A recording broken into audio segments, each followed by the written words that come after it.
আজকের অনন্যা। এবারে আমাদের থার্ড সেগমেন্ট অনন্যা বিচিত্রা। তবে অনন্যা বিচিত্রা শুরুর আগে আপনারা কিছু ভিডিও করে আমাদেরকে পাঠিয়েছেন, সেই ভিডিওগুলো আমরা এবার দেখতে চাই এবং দর্শকদের সাথে শেয়ার করতে চাই। ফার্স্টে চট্টগ্রামের জেরিন, আপনার ভিডিওটি দেখব। শুধু একেবার শুধু একেবার শুধু একবার বলো ভালোবাসি, যদি বলো একেবার এ জীবন শতবার, যদি বলো একবার এ জীবনে শতবার, হাসি মুখে পড়ব মরণ ফাঁসি, শুধু একবার শুধু একবার শুধু একবার বলো ভালোবাসি। দারুণ দারুণ। আমরা এবার নিতুর ভিডিওটা দেখে নেব।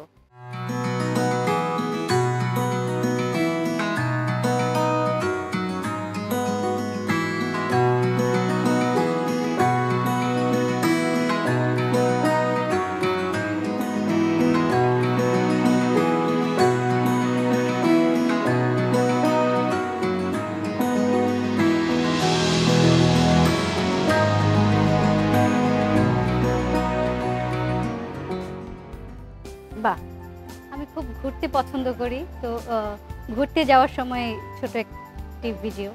আচ্ছা, ওকে। এবারে বরগুনার শুরু।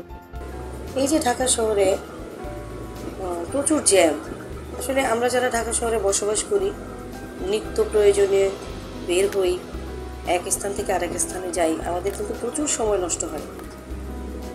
তো আমরা যদি আসলে নিজ নিজ দায়িত্বে নিজেরা সচেতন থাকি বা ডিসিপ্লিন মেনে চলাফেরা করি, আমার মনে হয় এই সমস্যাটার সমাধান আমরা নিজেরাই করতে পারি।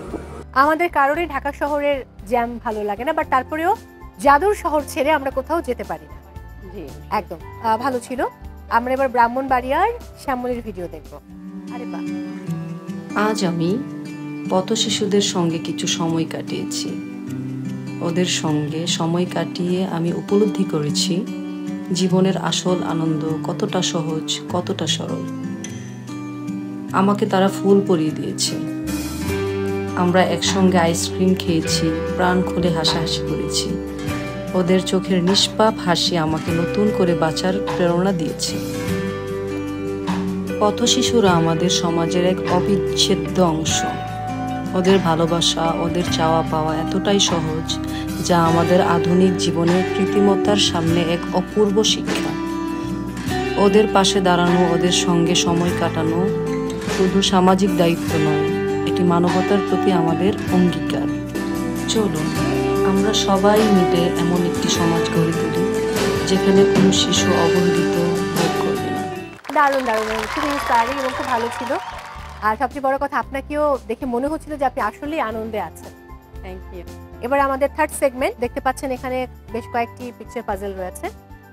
যে কোনো একটি পিক করতে হবে, সেই বিষয়ে আপনাকে দুটো প্রশ্ন করা হবে। প্রত্যেক প্রশ্নের জন্য রয়েছে 5 পয়েন্টস। সো ফার্স্টে আমি সুযোগ দিব শ্যামলীকে। শ্যামলী, আপনি কোন অপশনটা বাছাই করতে চান? ইতিহাস ঐতিহ্য রয়েছে, লোকগাথা, ফিল্ম অ্যান্ড মিডিয়া, বিশ্ববরেণ্য, খেলাধুলা এবং শিল্প সাহিত্য। Film and media. Film and media. দেখে আপনার জন্য প্রথম কি প্রশ্ন রয়েছে? কোন সিনেমার পোস্টার?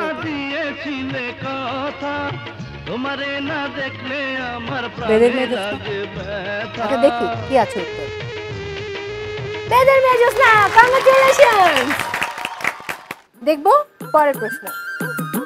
কোন নাটকের চরিত্র ছিল এটি? খুবই সহজ, এটা আমি কিচ্ছু বলবো না।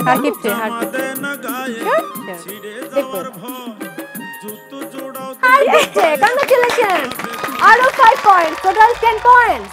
এবার আমি চলে যাব নিতুর কাছে। নিতু, কোন টপিক? সাহিত্য। দেখি আপনার জন্য প্রথম কি প্রশ্ন রয়েছে। কোনটি ইমদাদুল হক মিলনের বই নয়? অর্থাৎ ইমদাদুল হক মিলনের লেখা বই নয়। এখানে 4টি বই রয়েছে: কিশোরী, নূরজাহান, বৃষ্টিবিলাস, মধুরাত। বৃষ্টিবিলাস।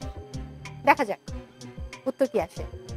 উত্তর সঠিক হয়েছে, 5 পয়েন্টস, কারণ বৃষ্টিবিলাস হুমায়ুন আহমেদ স্যারের লেখা। এক্স্যাক্টলি। আমরা পরের প্রশ্নটি দেখে নিব।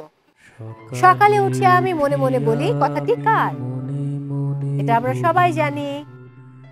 সারাদিন যেন আমি ভালো আমি যেন সুফিয়া সেই কামাল। কাজ। আচ্ছা, উত্তরটা দেখবো এবার। আদেশ করেন কবি মদন মোহন তর্কালঙ্কার। এই কবিতা আমরা সবাই জানি, এটা সুফিয়া Yes. কামালের কবিতা নয়। এবার চলে যাব সুরভির কাছে। সুরভি, কোন টপিক? লোকগাথা। লোকগাথা। দেখি প্রথম প্রশ্ন, মাদারের গান বা মাদার পীর, কে এই মাদার পীর? মাদারের আমি গান বা বলেছিলাম। মাদারের পীর। আমি কিন্তু বলেছিলাম লোকগাথা অনেক কঠিন। লালন সাইজি। আচ্ছা, দেখি উত্তর কি আছে।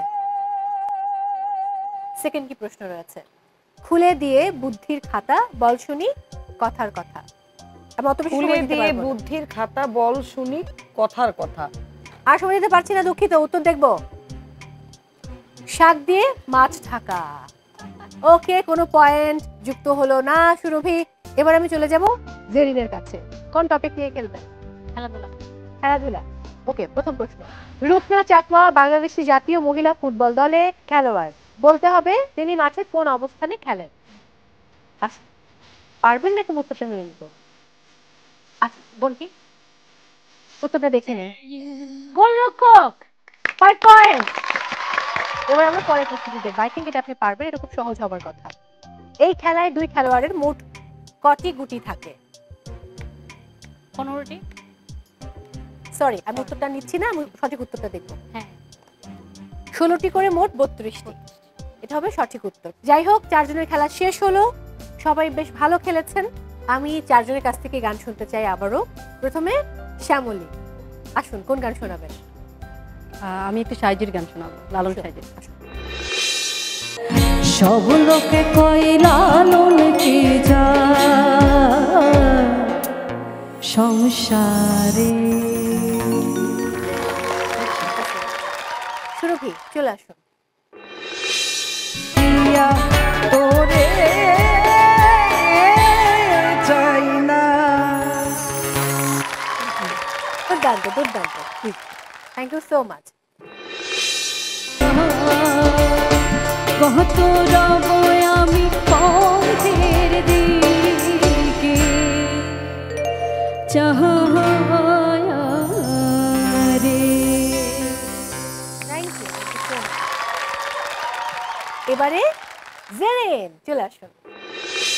মনের মানুষের শোনে। Thank you so much. প্রথমে শ্যামলী, আপনার কাছে কোন অঞ্চলের পুরুষ সবচেয়ে সুদর্শন বাংলাদেশে? এটা কেমন প্রশ্ন? তাহলে তো সবাই মানে বের হইলে কথা বলবে যে এক এলাকার মানুষের কথা বলবে। আপনারটা আপনি বলুন, আপনার ভাবনাটা বলুন। আমি তো অবশ্যই ডেফিনেটলি বলবো আমাদের এলাকা ব্রাহ্মণবাড়িয়ার। ব্রাহ্মণবাড়িয়া, তারপর বরগুনা, আমাদের বরিশালের ছেলেরা অনেক মানে সুন্দর। বৃহত্তর বরিশালটাকে নিয়ে নিয়েছে। ইয়া নরসিংদী, আমি বলবো আমাদের এলাকার, কারণ চেহারা যেমনই হোক আমাদের এলাকার ছেলেদের মনটা অনেক বড়, ওরে তারা বাবা। অন্যকে অনেক ওরে বাবা, সাহায্য এবার দিয়ে আসে। সাদ গায়া ফোয়া মারিফ ফুল্লে লোয়া, আমরা তো সবাই জানি। অবশ্যই, হ্যাঁ অবশ্যই চট্টগ্রামে। অবশ্যই চট্টগ্রামে। হ্যাঁ। চুল, দাড়ি, গোঁফ, এই তিনটার মধ্যে বড় কোনটা?